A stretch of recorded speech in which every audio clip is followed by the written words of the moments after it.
You're listening to the Thom Hartmann Program. So tomorrow, President Obama is going to tell us what's what in Afghanistan, what his plan is for what is now his war. And there's really no way around that. If he's already doubled the troop level that we had. He did that in the first few months of his administration that we had there, and we'll see where we go from here. We're going to have several guests during the next hour on this topic. The first is Dr. James Carafano. He's with us from the Heritage Foundation, the Deputy Director of the Catherine and Shelby Cullum Davis Institute for International Studies, and the Director of the Douglas and Sarah Allison Center for Foreign Policy Studies at the Heritage Foundation, heritage.org. And Dr. James Carafano, welcome to the show. Good to be with you. Good to have you back with us. At the risk of this sounding like a cheap shot, because there are serious things here, and I want to get to them. But this is why is it that we have so many Republican politicians who are dead set against health care in the United States and are gung-ho to go into Afghanistan militarily when the costs are nearly identical? Well, I don't think the costs are identical. I think over time healthcare would cost a heck of a lot more. I mean, defense spending is not what we spend a lot of our money on. Defense spending is actually fourth in federal spending, and it's far eclipsed by what we spend on Medicare and Social Security.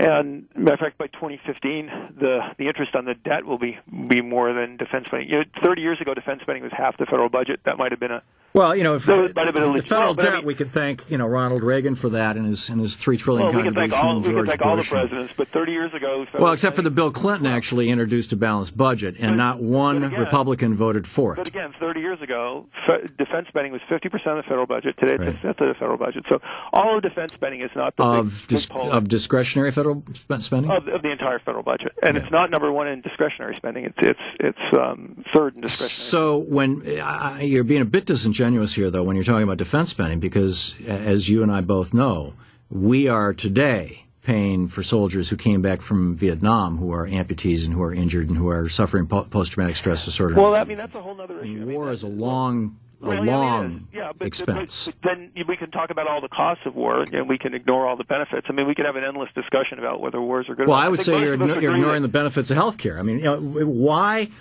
would conservatives be in favor of war and be opposed to health care? I don't think that's true. I don't think opponents are. I don't think Republicans are. I don't care. I'm Republican, Democrat. I don't give a difference. But I don't think most people in Washington are opposed to health care. I think most people want health care that's affordable, and they want better health care for Americans. I don't think that's necessarily an issue. I think you have to judge all of these public policy issues on their own merits. The last time I checked, the Constitution does say government's job is to provide for the common defense. We could debate about health care and the general welfare. And the common defense is, and the general welfare. Okay, and we can debate what those terms mean for never. But sure. But arguably, you can't argue that it's not the government's job to. Well, here's the question then: if the government's job is to provide for the common defense, what the hell are we defending ourselves against in Afghanistan? Well, that's a great question. I think what you're defending against is to go back to the world that we had in the 1990s, where the Taliban were in charge of Afghanistan, where you had a country which was a training camp for tens of thousands of agents, and you had. But wait a minute! Did any of those? The 9/11 was planned in an apartment block in Spain and in Germany. All the time. It was planned in Germany. Yeah. Okay. Great. So why aren't we bombing Germany? So yeah. Okay. So are you saying that Al Qaeda had nothing to do with 9/11? What I'm saying is your argument. I'm asking a question. You're telling me that. I thought I was answering your question. I was anticipating. The question is does Al Qaeda have nothing to do with 9/11, and the infrastructure in Afghanistan was irrelevant to the 9/11 attacks? Is that what you're saying?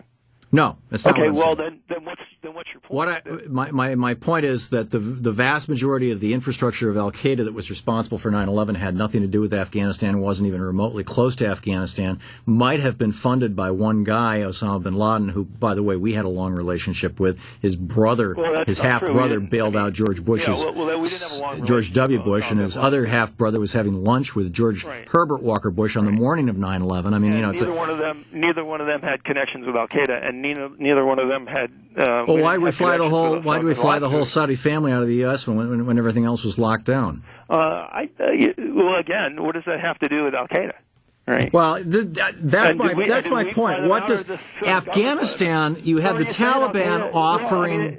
You're asking me a question, which was why is fighting the war in Afghanistan worth it? Right. And so the answer is if you don't win the war in Afghanistan, what happens is the Taliban come back, right. They drive out the government that's there, they have another genocide. The Al Qaeda comes back in, they have a huge, enormous victory, which they then trumpet around the world. But wait a second, Al Qaeda is Sunni, and the Taliban is. Go back and forth. I could say something, you could say something, and we can have a normal conversation. So.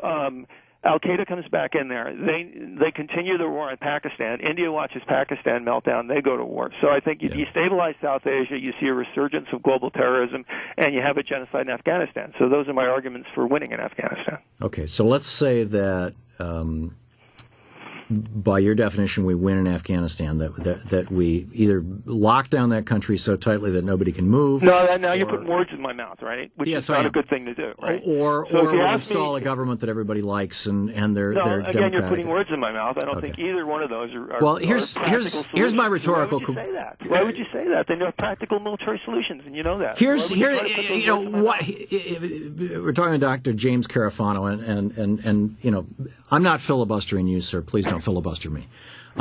If we are successful, by however you define that, and in a moment I'd like you to define that, but if we are successful in Afghanistan, then are you suggesting that there is no other country in the world where there's a failed state where Al Qaeda could reconstitute itself, A, or B, no other fully developed country in the world like Germany and Spain where Al Qaeda actually planned 9/11, assuming that the official state? No, I'm not. Then why are we dying? Well, because you have to walk and chew gum at the same time, right? You have to win the war in Afghanistan, and you have to defeat terrorism in other places in the world. What's so remarkable about that? But the Taliban in Afghanistan was willing to give us Osama bin Laden after 9/11. Okay, and you base that conclusion and assessment on exactly what? On numerous news stories. The Washington Post reported, BBC reported, the ambassador from... I don't remember any of that reporting. I remember the Taliban saying... I encourage you to Google it. Well, I encourage... So, yeah. It was in the Washington Post. It was on page 1 of the Washington Post. The Washington Post also said there were weapons of mass destruction in Iraq, okay? So, that's just not true. The Taliban never offered to give up bin Laden. They absolutely did. They offered to give up bin Laden if we would give them evidence that he had some role in 9/11, and George Bush said no. There you go. Well, okay, so that's a genuine offer, and you would accept that offer at face value, right? I would try. Well, before I started bombing them. We never even responded to the offer. Okay. Well. So here, keep in mind, this is the same Taliban that George Bush just months before had given $50 million to stop growing poppies, and they actually eradicated 20,000 acres of poppies. Well, and they drove up the price, and they controlled the distribution, so their revenue went up. So, you can't sit here and say the Taliban is not a problem. The Taliban and Al Qaeda are linked together. They protected Al Qaeda. They continue to protect Al Qaeda, the CIA says there's 100 Al Qaeda in Afghanistan right now. Do you disagree with that number? No. Okay, so there's 100 Al Qaeda in Afghanistan, and we're going to commit 200,000 troops to find 100 guys? Okay, if that's what you think we're doing, then that's... well, that's what you said we're doing. No, wait a second. Is that what you think we're doing? Is that what you think we're doing? Is we're going to send 60,000 additional troops? Well, Al Qaeda is Sunni. The Taliban is Shia. I don't think that they're... historically they've had at the very worst an uneasy alliance. Now, who is what now? We're out of time. Thanks for having me. Pardon? Thanks for having me. Yeah, Dr. James Carafano. People can read about it at heritage.org. Is there a particular website there where you're writing? No, heritage.org is good. Okay. It's a good debate, but it's a debate that needs to be had. So thanks for doing it. I agree, and thank you very much for dropping by, Dr. James Carafano with the Heritage Foundation, heritage.org. We'll be back. It's 15 minutes past the hour.